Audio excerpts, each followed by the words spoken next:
Finding the right collaborator for any given musical theater project is literally everything.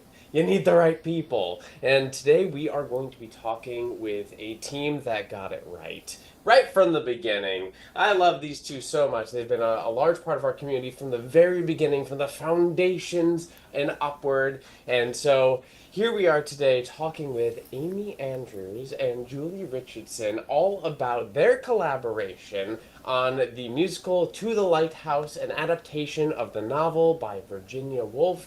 And I'm so excited, so please join me in welcoming to the YouTube channel, back for both of them. We've had them on before, but never as a team.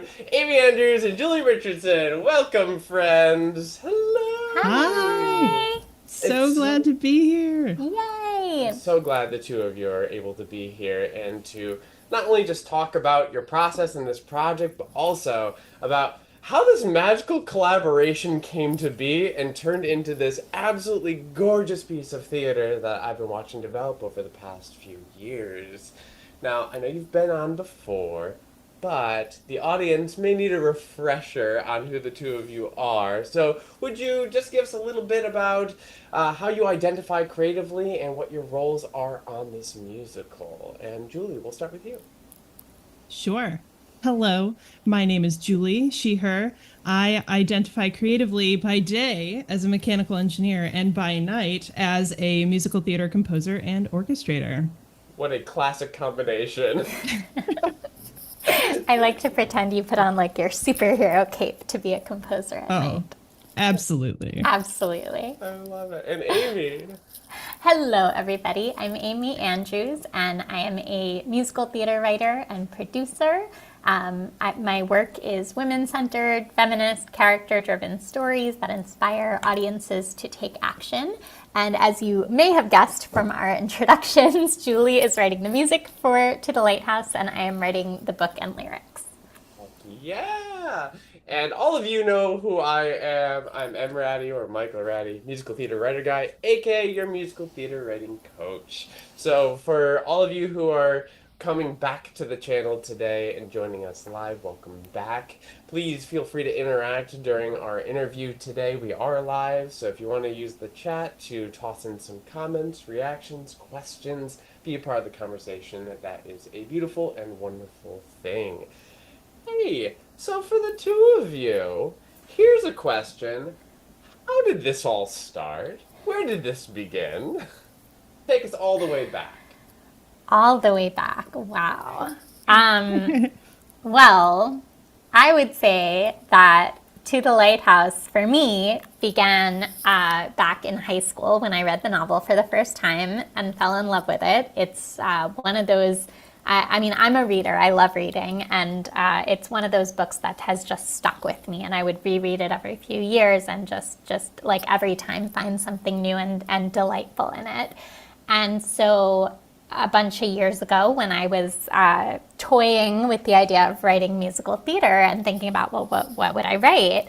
I was talking with a friend from high school, actually, and I was like, oh, what if I wrote a musical of To the Lighthouse? What? Yeah. And it strikes me as such an inherently theatrical story, and there's lots of excitement in it that we will get to. But yeah, so I decided to write this musical, and I was like, well, I need a collaborator because I'm not going to write it myself. And so I started looking around, and I had a couple of false starts. And then in March of 2022, the two of you came into my life. So in March of 2022, Julie and I joined the flagship course, the first cohort, the very beginning of it all, of the musical theater, of what would become the Musical Theater Writing Collective. That's right, it didn't even exist yet. It didn't even exist yet. Yeah, and I know, Julie, you had a journey to get there as well. Do you want to talk about where you were coming from? Yeah, I was writing a different musical with some other collaborators at the time. I had been working on it for about 3 years, and then it just so happened that they were ready to be done working on that project, move on to different things in their lives. And I was a little bit sad to be left with a half completed musical. And that was originally after Em reached out to me to join the first flagship course. I was like, I'm too busy actually writing this musical. I don't have time to add that. And then like literally a week later, they were like, my collaborators were like, oh, we're too busy to do this musical. And I was like, well, thank you, universe. Like, that's a clear sign. So I joined the course, and I describe it to people as like kind of like speed dating for collaborators in a way, because you get paired with a different person to write each of the 6 song projects. And so you get a sense of what it's like to work and collaborate with different people.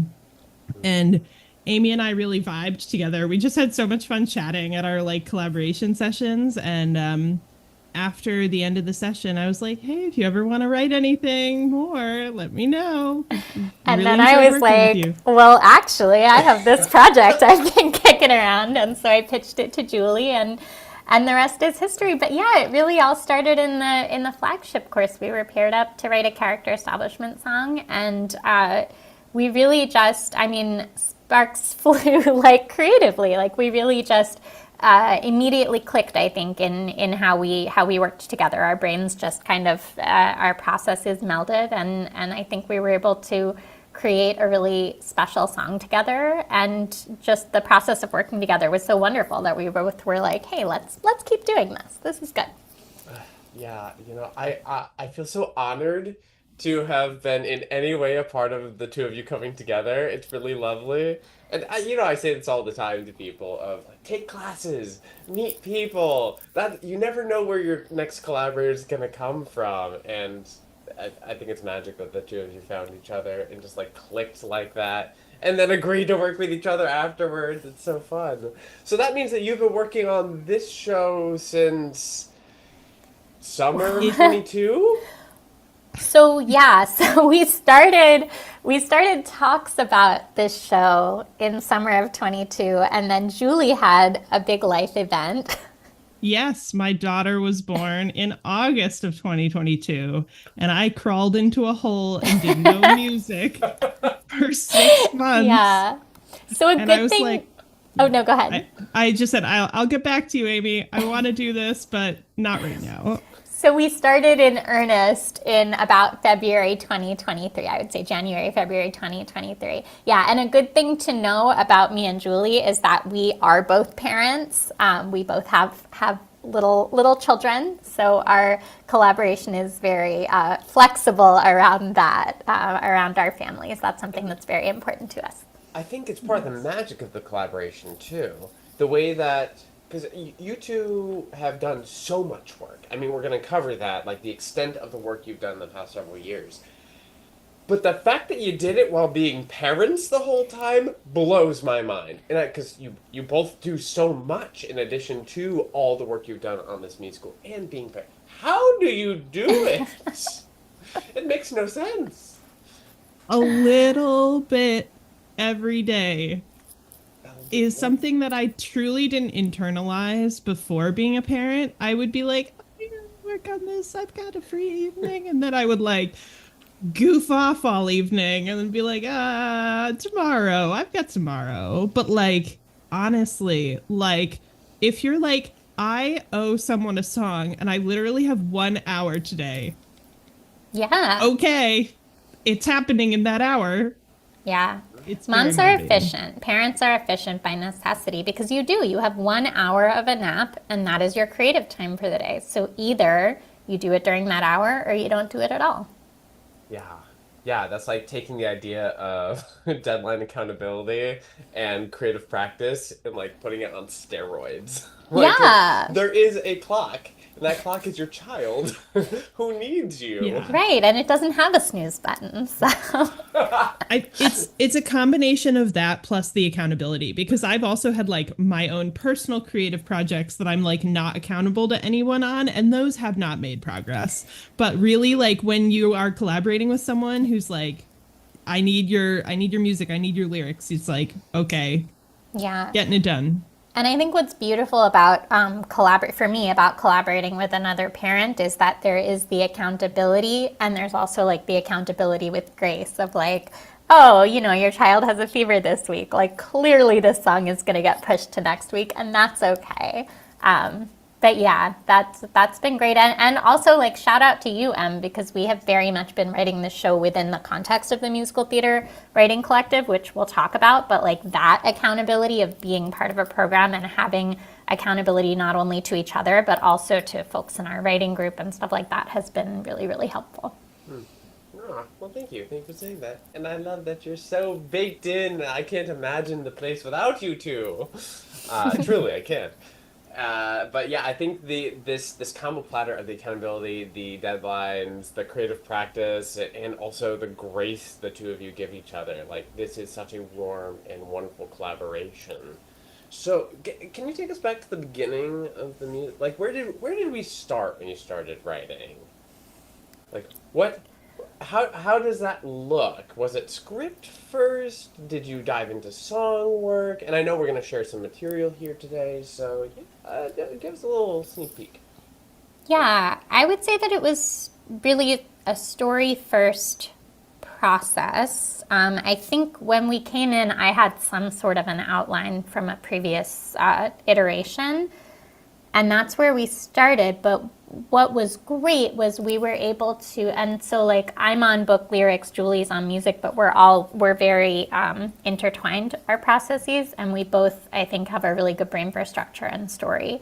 So we did a lot of working together on the outline to make sure that the story was solid, that we had our character arcs solid. We did, I would say, maybe 6 months of planning work. Am I making this up, Julie? Before we actually, that we might have dove into songwriting a little bit before then, but it was a lot of structural work before we really dove into the story as a whole. Yeah. I mean, we had some conversations before my daughter was born, and that might have afforded you some time to think about that stuff while I was like unable to do stuff. I think that we wrote, just based on the data that I collected. Tell me your data. We wrote our first song, I think, like a month after we started. So like we did get started on songwriting relatively soon in the process, but it was very focused on structure before any like book writing scenes happened. Yeah. And I remember that first song being like so scary, just being like, what does this show sound like? Like, who are these characters? What's going on here?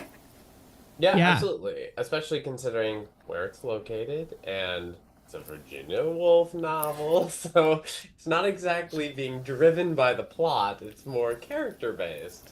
So yeah, is it the first song? Is that one of the songs you're sharing with us today? Yes, that is one that we are sharing. It's a little bit later in the timeline because we have a clip from like later in the development. The first song clip we have is the first song we wrote together. Is this a good opportunity to play that? Oh my gosh, absolutely, I want that. Yes. Let's hear where the collaboration began. Yeah.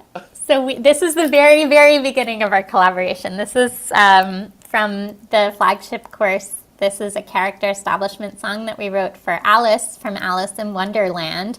And yeah, it's our very first collaboration ever, and we hope you enjoy it. And we're just sharing song clips today, so it's not complete songs. Great. Let's see here.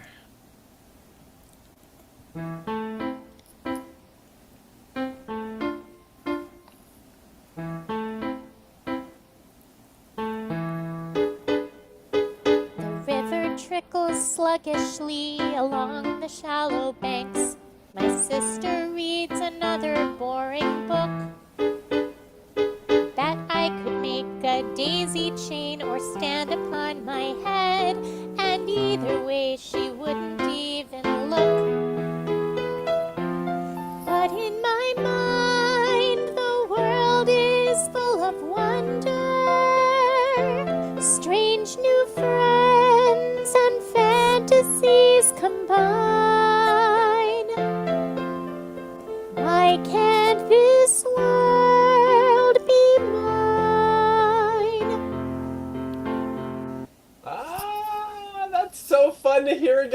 all this time. Yeah. Throwback. What a cute little song. Where's And we my wrote that in 2 stuff weeks, sharing? everybody.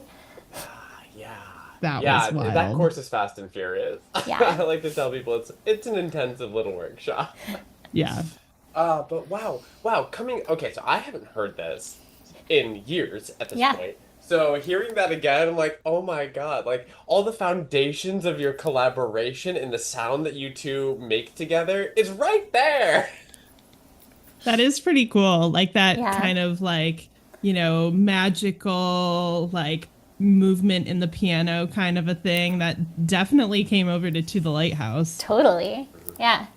Yeah, and I remember that time shift. We talked so much about that time shift and what it is and what it meant. But yeah, that's beautiful. I'm happy to hear that again. Yay. Yay.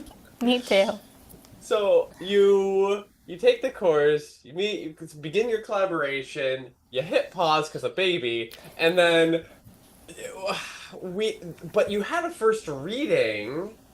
What, in fall of 23? We had our first. So we had our first virtual reading was in October 2023. Before that, we actually had the opportunity in July 2023. We had the opportunity to share 2 songs from the show in a concert at 54 Below in Women of the Wings. Which was an incredible opportunity. Thank you to Megan Minutillo who produced that.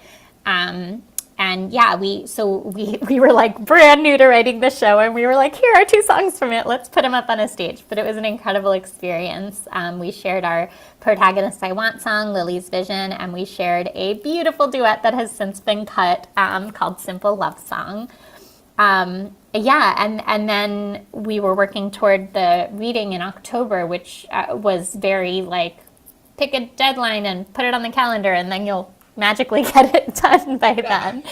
But yeah, that October reading was book focused. So at that point, we had a draft of the full script, and we had like a couple of songs that were written. But yeah, it was mostly to hear the script out loud, which was an incredible experience, and we learned a whole bunch from it. Yeah. Is this a good time to show some data? Yes, always. I've got show a the timeline. Yeah. So Please. I had not been diligently like consolidating this data along the way. So it was a little bit of like sleuthing on the back end to like figure out when we actually finish everything. But basically what you're looking at on the x-axis here is the timeline. So the dates from like beginning of the project. It says 4/20. Yeah, right. Yeah, we started at the beginning of 2023 through today. On the y-axis here, I have organized these by song number. So as it goes up here, it's like later in the show versus earlier in the show. So like opening number, like down here. Anything below 0 has since been cut. Those are all of our cut songs, just like floating under the ground. They're buried, but we could always dig them out if we Buried need in a to. trunk. Yeah. This is stunning, Julie. Can we have a moment Yay. for this beautiful data? I love data. It's fun. And it was delightful to pull this together. So the blue dots are the initial draft of everything. And then each of these colors is for like additional revisions. So you can kind of see when we revised various things, and along the like right on the 0 line here, we have our presentations that we've done. So here's the Women of the Wings Cabaret that Amy mentioned, and here is our first Zoom reading. Yay. Yeah, and it's interesting to see like how many of the songs we wrote before that Zoom reading have just been cut. Only 3 songs from before that moment are still in the show. Yeah, but those are 3 like solid songs. It's funny, we talk about a lot that What I See in You, which we'll hear later, was the first song that we wrote for the show, and we like just kind of were winging it. I'm like, well, maybe, we'll write this song and maybe we'll cut it later because most of our songs will get cut. And that song has really kind of become this nexus that the show is growing around, and it becomes more relevant the more we write the show, which is really cool. Oh, that is. I love that about it. It's fascinating how that works as you begin a a process of a musical and you just start putting things down and then realize later, just like, oh, we were really smart about that and we didn't even know yet. Yeah, yeah. This is incredible. For everybody at home, I think it's important that you know that these are two of the most organized individuals I've ever met in my life, and I'm an organized individual too. So that said something for me to say that. But like this is incredible to look at. I love the way that you track your data as you go through. I know that you've got graphs and spreadsheets and all sorts of stuff. You use Notion, and I am now longing to have something like this for all my projects. I will say it is a little bit like you have to make an effort to like remember to like log the things. So like I've also been tracking how much time I'm spending on the project. It's definitely an undercount because I haven't been all the way diligent about it, but it's probably at least 75-80% captured. Wow. Yeah, and what was the total number of hours to this point, Julie? Here is my Notion dashboard. Amazing, incredible. Thank you for the graph. So the number of hours that I have logged on this project is about 480. Wow. 3/4 of which has been on songwriting. I've also been capturing how much time spent in writing meetings, general planning, like that's big picture book stuff or collecting stuff for submissions, and then presenting work for feedback. I'm pretty sure that's an undercount, given all of the shares that we've done in the MTWC Accelerator. Wow. I mean, but look at that. That is what that circle should look like, what the pie chart should look like. You got to be doing 3/4 of the time on the writing pieces, right? It's the writing and it's the rewriting, and then because like people we like to focus on those presentations, right? But it's all about the writing piece. This is incredible. Holy crap. And like I do not track my time. It's like I was always the most organized person in a collaboration until I met Julie, and now I am like the scatterbrained all over the place one. And it is such a beautiful place to live in. I love having a collaborator who's more organized than I am. But like I'm not tracking my time, so take this number and probably double it for the amount of time total that we've spent on the project so far. Yeah, I think collectively we've definitely logged more than 1,000 hours on it, which is pretty cool. That is cool. Yeah. Wow. Yeah. I have no idea how much time I've ever logged on anything. And, See, honestly, the reason that I started collecting this was when I started my YouTube channel. I was like, people like data. You know, people like seeing the process. Nobody's doing this. Let me do it. And then I haven't been diligent about sharing it along the way. So here you go. Here, internet. Yeah. Data. I also think it's very interesting to look at the amount of time spent in terms of like, I know when your presentations happened. So you can kind of see the amount of time and how it like led up to a presentation moment, that there was more of a pause moment that followed, where you're more in the weeds and it's a lot of steady work, and then where things begin to pick back up here in the past, year and a half? It's really interesting.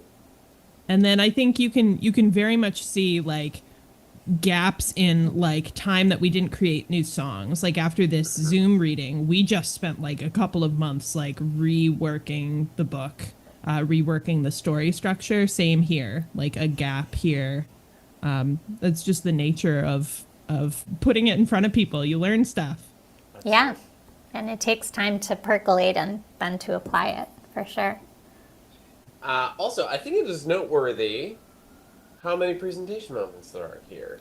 That is something that I think is something the two of you do very well, is just like taking opportunities and running with it, saying yes to the opportunity, and then like, yeah, we're going to figure out how to make that happen along the way, and then we'll get back to our normal route, but you say yes to all the things. And so talk to me a little bit about that. Why do you say yes to the presentation moment? What has it done for you? What has it helped you realize along the creation process?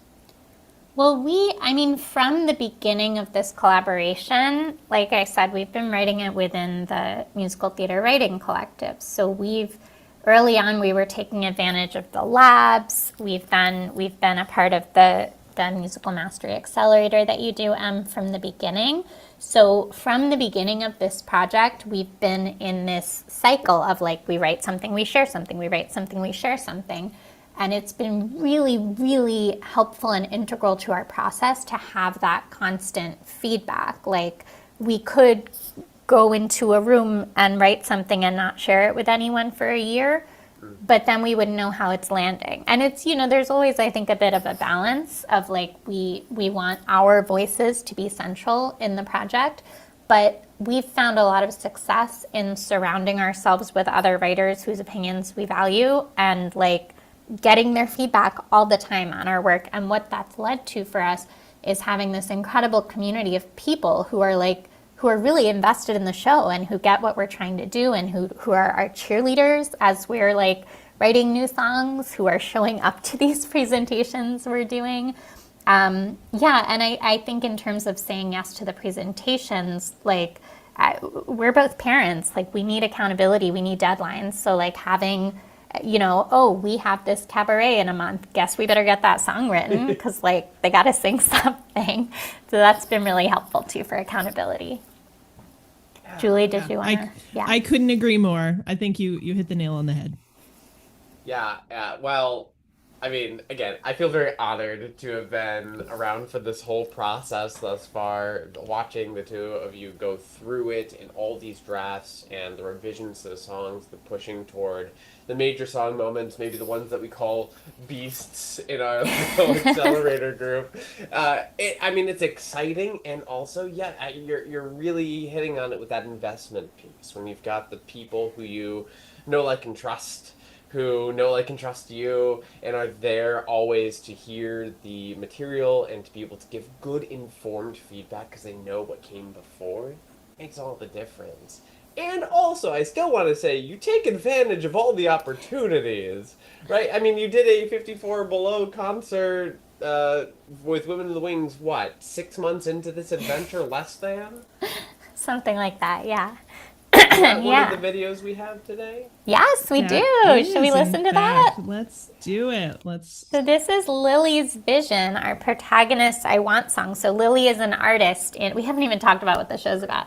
Lily's an artist in 1910 England, although she's on vacation with a family in Scotland. And the crux of the story is she is trying to finish this painting that she had abandoned 10 years before. Let me give you the little logline of To the Lighthouse before we dive into So To the Lighthouse is a musical adaptation of Virginia Woolf's 1927 novel, and it's a story of an artist's epic journey to finish her painting, how we connect to each other as humans and collectively heal from grief, and the decisions we make that shape our legacy. So Lily Briscoe is our protagonist. She's an artist, she's a painter, and she is working to finish this painting. That is her project in the show, which is connected to a journey of healing from grief. So this is her I Want song. It's called Lily's Vision, and this is the moment in 1910 where she first sees the vision of the painting that she wants to create that will drive her through the rest of the story. And so this video is from Women of the Wings. The performer is Elena Waters, who is fabulous, and we love her. And the music director for this was Andrea Yohes, who is also on keys for this video. Great. And we are going to hear from the end of the bridge through the end of the song. Great. And yet, somehow I believe I was made for something more. My work will not be hidden or forgotten. It will live on. I will live on. If you could see what I see, this vision. If I could make a painting that's true, to push aside my fear and create what I see, proclaim to all the world, I am here, this is me. If you could see what I see.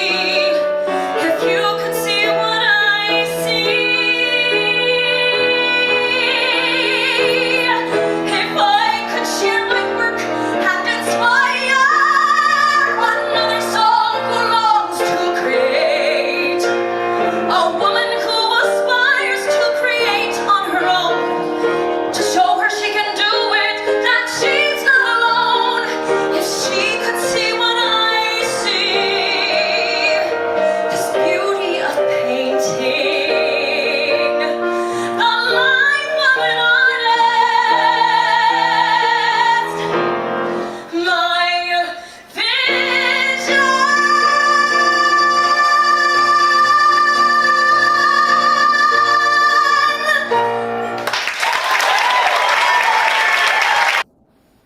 Yeah. Yay. I get goosebumps every time from that one. I know. And yeah, that's wild to think about that this was like 6 months into us writing this show. That's pretty cool. What a cool It is. experience. Well, and that's why too, like for me, like when an opportunity comes along to share our work, like in a venue like that with a performer like that, of course you say yes because it might be the last one, you know? You never know. Sure. Yeah, although Yeah. I also get the fear side of that, right? That there's that whole like, oh gosh, is it ready? Is it ready to share? But you jumped anyway. Yeah. Right? And now you have this beautiful asset that you can utilize for the show. Yeah. And it Yeah. really is a great asset. Yeah, absolutely. And along the way, in addition to like sharing for feedback, we've also been looking for submission opportunities along the way. So when things come up that we see come by online on social media in the Dramatists Guild submissions calendar, we put our hats in the ring. And also as things have come up in conversation with people and they've said, oh, like, hey, there might be an opportunity here, we say, aha, like, let's talk more. So Yeah, we're a very say yes collaborative group. Yeah, and we are in a pretty regular submissions schedule where we're trying to crank out like at least one a month, couple months. So we've been doing that regularly too, which is great. It's great practice, if nothing else. And it's so smart, right? Because so many people they're under this assumption that like, it's got to be done and ready to go first, and then you submit it. But no, you got to submit things along the way. Not only the things that are true development opportunities that they're not looking for like a production yet, but also how can you showcase the work? How can you provide yourself that little extra deadline of like, okay, we put that date on the calendar, now we have to write to that and get it done. I know you've done that Very a few motivating. times now. Yeah.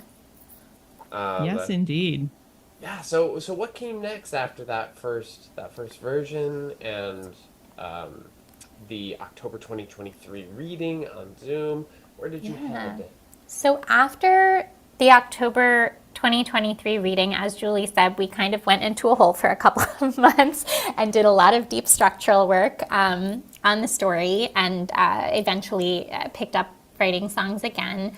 We had another opportunity to share our work in January 2024, which came about because of you, Em, because you were asked to partner with the Lonely Artist Salon for their concert at 54 Below. And so we shared a song from the show in that, and that was the first song that we wrote, What I See in You. So that was an easy one because we weren't like writing it for the concert. It was already written. And then from there, we did our next reading in July 2024.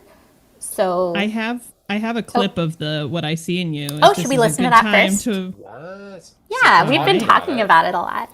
So this is from the Lonely Artist Salon concert, which was in January 2024, and this is What I See in You, sung by Mero Ngui and Cody Gershevsky, and the pianist is Sharon On. Beautiful. And this is also from the bridge to the end of the song. Cool. Oh, and this is, wait, sorry, pause it a sec. There we go. Right, so this is our just a little bit of context. This is our protagonist, Lily Briscoe, and William Banks, who is her love interest / they just are kindred spirits that get each other. And this is their song where they are realizing that they get each other, and it's the first time that either of them has ever had someone else who gets them. Beautiful. Is this what it's like to feel truly understood? To be with someone new and feel I'm free? Another soul whose soul somehow recognizes mine. The world is blind, but somehow you can see me.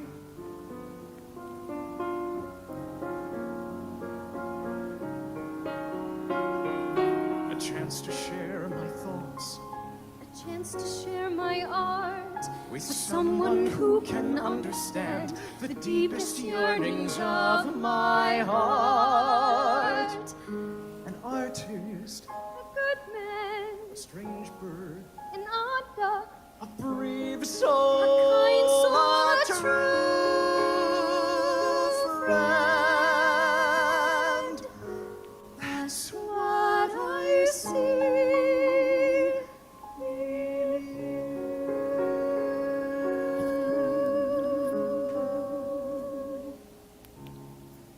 Aww. It's just so cute every time. I love it. It's so adorable. Yay. They did a great job. They were very did. cute They did together. They sure did. good. Yeah. We were so blessed to be part of these presentations. What a joy. Yeah, we were, and to have like really such amazing performers interpreting our work. We're so lucky. Lucky and blessed, and also hard workers. Very hard workers. So then you did your July reading, July 24, and was that also book focused? Was there more music? How So did that- July 2024 was a reading of just Act 1, and we had all the songs. I think, right, Julie? All the songs written? I think the Act 1 finale was partly written at the time. It was like all of the songs are represented. Here's All like the represented. final minute of the Act 1 finale, but the rest Yeah. of it was like just lyrics. Yeah, and I think that's notable because I think of all the times that we've like said yes to a thing and created a deadline for ourselves and been like, okay, we need to finish this by then. This was like the one that we didn't finish it, but you know what? We did the thing anyway, and it was great. We got a lot of useful information about how the act was flowing, and yeah, it was terrific. That was also a virtual reading. It was on Zoom, and we had a lot of wonderful people there giving us helpful feedback. Yeah, I remember the flood of ideas the two of you had that came from that reading afterwards. Yeah. It seemed like it really sparked you, that one, and you were very lit up with like, oh, I want to do this, I want to try this. And Yeah. it seemed like a very exciting time to follow that one. Yeah, and it was interesting the difference from my perspective between the two Zoom readings, because I felt like when we left the first one, it was like, oh, we got a lot of work to do. Like, it's kind of a very rough first draft. So like, lots of feedback. And then after the second one, it was like pretty cool to see the nature of the feedback getting more focused and less like big picture structural, like this was, feels off. And so that's been really cool. Watching Yeah. like It felt feedback like get focused. Yeah, it felt like, oh, we're on a good track. Like we still have a ton of work to do, but like the work we're doing is good, and it is like we're moving closer to our goal. Yeah. And I love that shift. That shift is always so exciting in a musical when you're like, oh, no one asked a structure question. I can just keep writing the fun stuff. Yay. Now also, so this is a pretty epic show. Yeah, there's a Yeah. lot of characters, a lot of big numbers, and I know that you did a presentation of the opening number as part of our cabaret at the Green Room 42. That was in February of this year, right? Was that just this year? It was just this year. Woo! Time Yeah. is so weird. This has been a giant. Well, no, you go ahead, Em. I was just gonna ask, like, so Yeah. so in terms of the grand scale of a story like this, and knowing that the sounds you wanted to include, the number of voices you have available, all the different characters, how did you come to the Lighthouse opening number? Oh, what a great question. Musically or structurally? Both. Yes, yes, and. Yes. Yeah. Well, I guess structurally, like, well, maybe Amy, you should speak to like structurally, like how you conceived it, and then I'll talk about music. Sure. Yeah, we were very nervous to write an opening number for this show because opening numbers are scary, and also because it is such an epic story. It feels like there's so much to capture, so many characters to introduce. So it was written as, and it still is to a certain extent, like an extended musical sequence, where we are introducing, like, scenelet by scenelet, a bunch of the important players in the world. We're also introducing the world itself, and the unifying principle that we settled on that ties it all together is this idea of the lighthouse. And I know we had lots of conversations with you, and with the MTWC group about, like, well, what is the lighthouse? What does it mean? What does it represent? And so a lot of the structural work in putting together that song was answering that question. And where we settled, I think, where we are right now, is that the lighthouse is this idea of that dream that you have, that goal that you have for your life that you are working toward, and the beam of the lighthouse is like the constant reminder of your goal that keeps you on track working toward it. And so despite the storms and the obstacles that may get in your way, you always have this light that's guiding you forward. So that's kind of where we went with the song. Julie, do you want to talk about musically? Yes, hang on, my camera just died. Let me switch to this camera. Is that going to work? Oh, well, I will resolve that while we play this next clip. But let me speak to the music. So, like, the musical motif to the lighthouse, people keep telling me that is one of the ones that sticks in their head the most. And this one, it's wild to me. It appeared to me like in the shower. Like, I had received the lyrics from Amy and was like, okay, like, just like, you know, playing around with like motif ideas in the shower, and that I stumbled upon that one and it felt really good to sing, and I was like, yeah. So I just like sang it to myself a bunch of times in a row so I wouldn't forget it, so that when I got up to my office for my music time I could like write that down and get that in. Yeah. So let's go ahead and the motif of To the Lighthouse is like, it is the most consistent thing that people love about this show, that people say. So this is the clip, from the Collective Transformation Cabaret, which was in February at the Green Room 42, produced by the Musical Theater Writing Collective. And including the two of you as producers. Including the two of us as producers, yes, doubling as producers and writers. But we had this fantastic cast, and this was a fundraiser for the Transgender Law Center that we were really just stoked to be a part of. It was amazing. So this is from, it's kind of like the last chorus into the ending. And while I play this, I'm going to swap batteries on my camera. Amazing. Hear a distant longing that I must pursue to the lighthouse, the steady beacon of fire. To the lighthouse, come seek your deepest desire. Stay focused on your dream and don't despair. The constant guiding light will lead you there. To the lighthouse. To the lighthouse. To the lighthouse.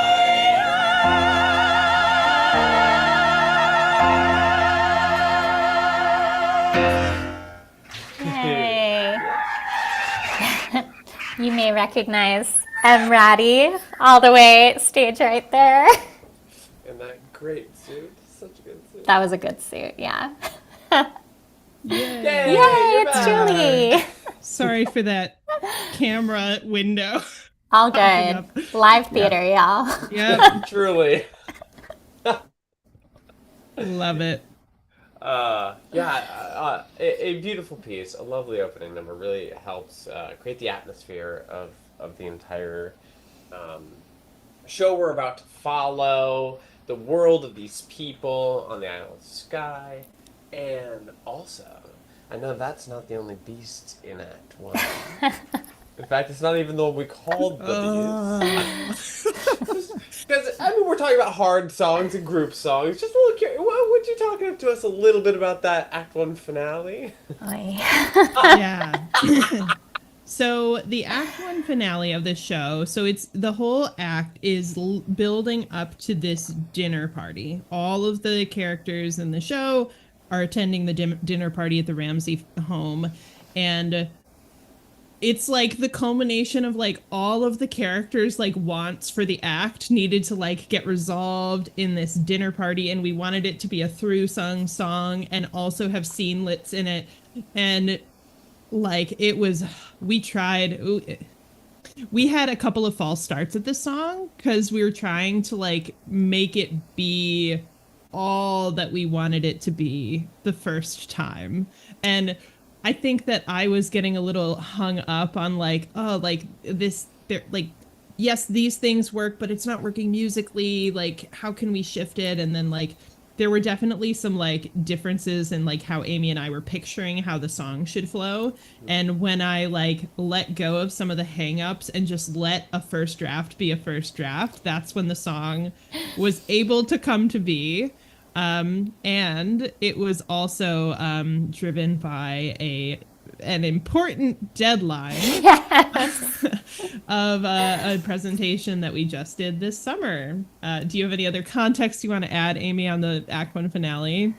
Yeah, I will say, yeah, it was super complex and took forever to put together and took multiple iterations. And also, like, I think had we not got, like, we needed to go through each step of that process in order to get to the version we have now, which works and will probably be revised further, but like is at a point where it functions.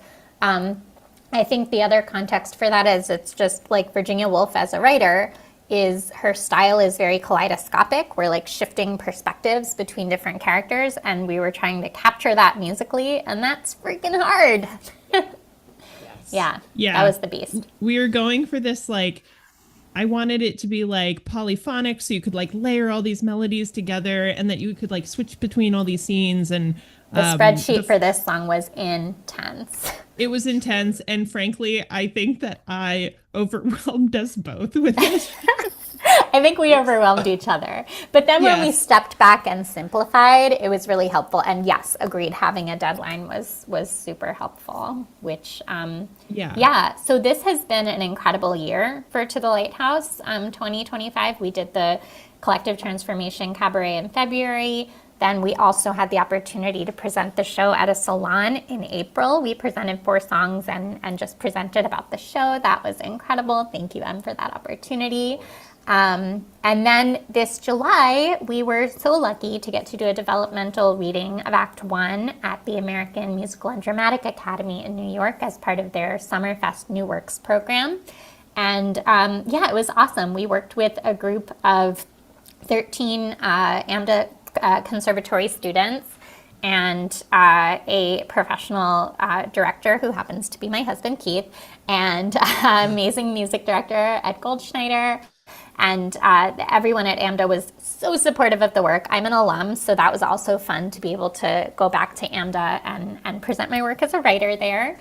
We got so much work done in such a short amount of time. It was like a 5-week process. That culminated in an amazing presentation, like a shortened 50-minute presentation of Act 1.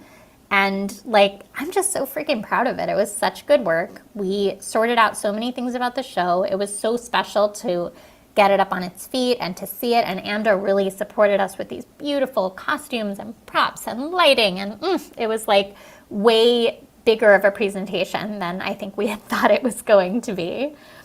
Yeah, they really went above and beyond. Yeah. Like, you picture stage reading, you think people standing at music stands and like, but yeah, costumes, lighting, props, blocking, light choreo. It was like almost a full, production. There were still some music stands and they were still on book, but like, it was a gorgeous presentation, and I'm so grateful to AMDA for that opportunity. Yeah, the students were incredible, and it was cool to see how Act 1 really flowed. Like, it really just went, which was great. Yeah, the students were so into it. My goodness, they were little fan there kids. for it. Hi, AMDA family, if you're watching, we love you. Oh my God, every one of you. Thank you Yeah. for being a part of our show. The way That's they dove fantastic. headfirst into the process. And they're not used to touching new works. I think that was part of it. They were so excited to be involved in it. Yeah, and to do that, not just like a at Music Stand's standard reading, but more of that workshop production sort of format was so exciting for me in the audience. I had a lot of fun. It was a great presentation. Yay. Yeah, and this was the first time that we got to see the piece like in any significant length in front of a live audience. Like Yeah. the Zoom readings are wonderful and valuable, and you don't get live like feedback from people. You can't like feel how it's landing for people, but when you're sitting in a room with people, you can hear like the gasps and whatever Yeah. like at specific moments, and you're like, yay, people react to that. Yeah. And the other big project for the developmental reading at AMDA, we had the Beast, the Act 1 finale Beast. And then we had this comedy song that like was such a journey. And I'm so proud. I think we both are so proud of how it turned out. It really like came together for this developmental reading in an exciting way. Do we want to like talk about that and play that? Yeah, Yeah. please. Yeah. Okay. I'm proud of y'all for where that ended up. That Thank was you. That was quite the journey.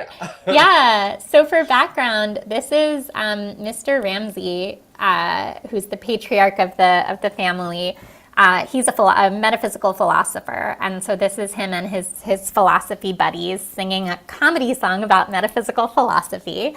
It started out in a very different place than where it ended up. Like the Act 1 finale, I feel like we had to write through each iteration that we did in order to get where we got. But yeah, I think it's really fun where it is right now. And writing comedy songs is hard, and that's what I have to say about that. Yes, it is. I'm really proud of this song because it was hard earned. Yeah. We had 3 separate, like completely different versions of the song, and a couple of them had revisions of their own. So this is probably like the 5th or 6th try. Yeah. And then what we're about to share is also the 3rd revision of this song. Yeah. So a lot of development. Shall we play it? Let's do it. Let's do it. All right, here. Let us put our minds to the test. Hang on. I was going to start it later in the song. We are going Okay. to start it at 1:32. From the shore, seeking the truth never thought of before. We won't give up, we'll see it through. We'll think as hard as we can till we find something new. If finding pleasure in life is to find, and if I find pleasure in food and find wine, and if one prefers something easy and free, and if sobriety just isn't me, and if these small weaknesses you can forgive, and I propose the meaning of life is to live. The meaning of life is to live. Entering this moment of indulgence of a child. As I always say, pleasure is the only thing one should live for.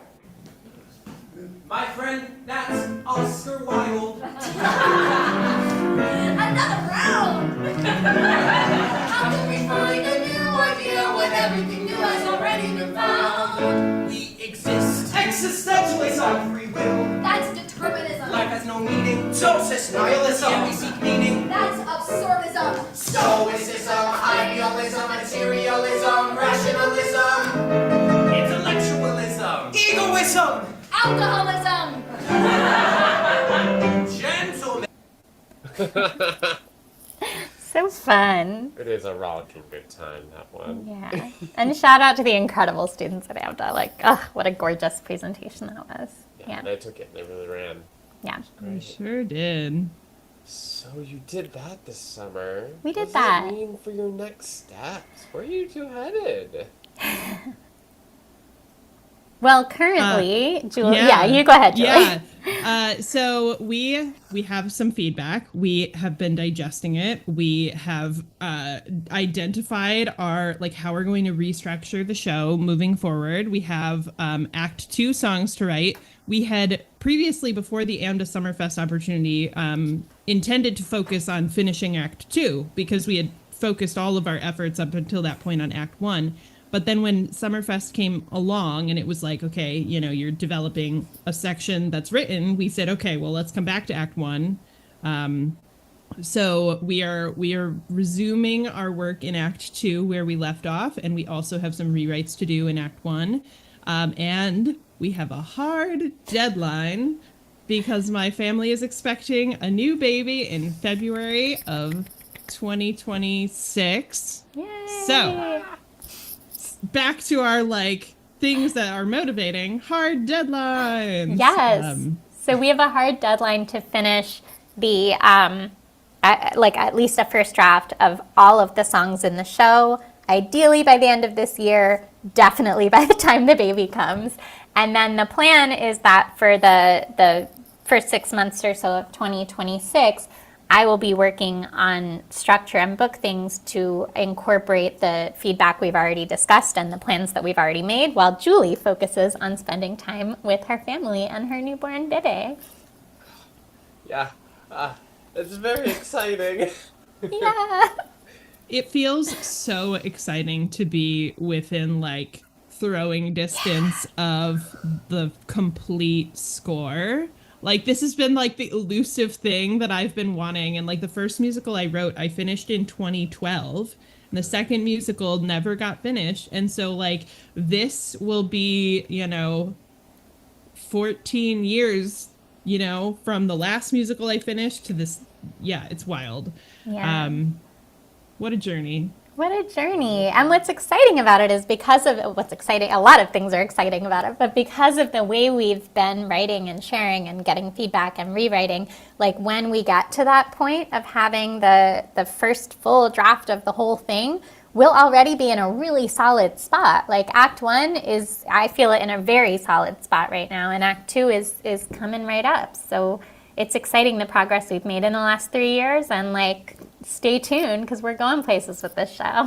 Absolutely. Yeah.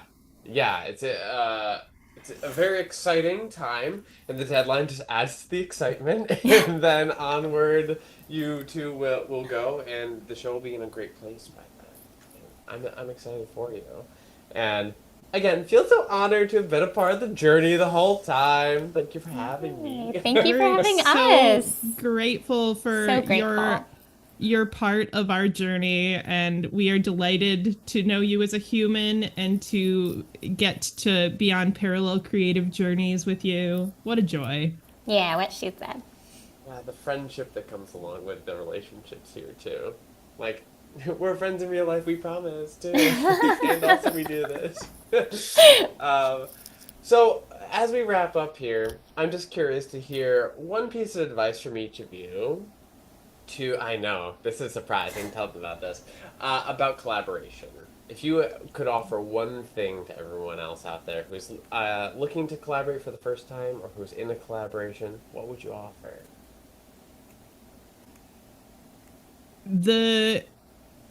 As much as you're creating creative work together, you're also creating a relationship, and the relationship with that person is more important than any one thing you make together. So always make sure to check in with each other and make sure you're on the same page and communicate. Yeah, I'll double tap that. And yeah, I think the long game, I mean, we are forced into the long game as parents, but I think everyone is forced into a long game by life circumstances, right? There will be times when you are not able to create in the way or at the pace that you want to. There will be times when your writing partner is not able to create at the pace that they want to or that you want them to. And then there are times when you're like in it and you're flowing and the ideas are coming, and like it's all that, like everything, like life, right? There are ups and downs and in betweens, and like for me, I think keeping the long game perspective and that everything is temporary, and so we enjoy the joys, we drink them in and celebrate them when we have them, and we embrace the challenges because we know we'll get past them and on to the next. Like, collaboration is like life. Yeah. Yeah. Yeah. Those are two gorgeous pieces of advice. Thank you both for being here. Thank you. Shall I play us out with the final clip of the ending of AMDA's To the Lighthouse? Yes. Yes, please. Yes. Amazing. Okay, let me respond like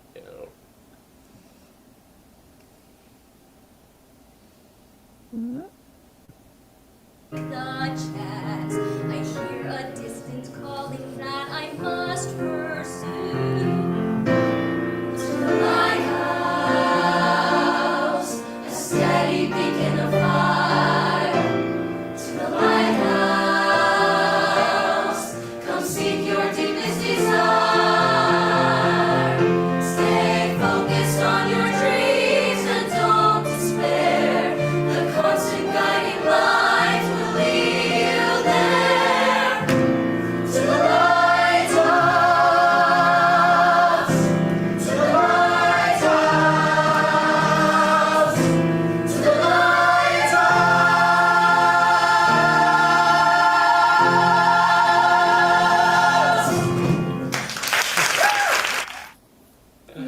beautiful. I listen to those harmonies. Delicious. Utterly gorgeous. Thank you Yay. again for being here, my friends, for sharing your journey and your wisdom and your songs with us today. This is a very special thing to have done. So thank you for being here. Thank you for having us. Thank you for spending the time with us. What a joy. What a joy. Of course. All right, my friends. Thank you for all of you who joined us here live. Thank you for watching the replay. Do comment all of the "Wow, that's so gorgeous" in the comments. I'll make sure to pass it along to the writing team. And in the meantime, friends, I will see you all very soon. So have a great one, and